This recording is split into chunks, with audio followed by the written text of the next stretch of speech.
So she meets Derek and she tells us, she's like, and it says when she introduces her, when you introduce her to the beginning of the thing, it says like, Anna's just come out of pen. Okay. But she looks normal. She looks put together. It says, she just come out of pen. So you're like, what the fuck you got pen for? And it's like, I first met Derek in this, and then like I introduced him to a few letters and a few this, and like he was really, really, really smart, and he picked it up really, really easy, and he made a few mistakes, like he couldn't tell the difference between like capital letters and like lowercase letters and all this kind of shit, right? But we started the facilitated learning.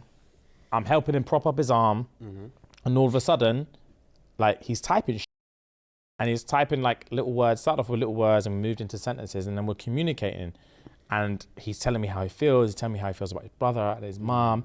And like the typewriter thing that she has, it saves all the conversations in there. Okay. So you can see they're bringing up actual shit that he was typing, right? Yeah. And it was like, he was really, really passionate about like, he would always use always use terminology about like, he's like, what do you call it? Like he's a silenced person in like he lives in a silent world, and now he can speak. He's finally been able to break free from the confines of all this kind of stuff. And he was way into like black history, and he was all into this, and he was like comparing himself and his disability to like what it must have been like for slavery and all this kind of stuff. And he's really passionate and really, really, really, really smart.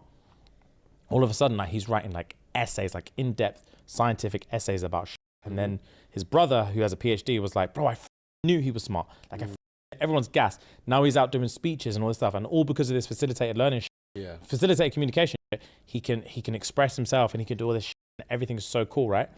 So everything's going well. Anna and him are like bread and butter, and he's taking classes, he's doing these presentations, he's doing all this stuff, and he's able to communicate with Anna helping him on the typewriter thing.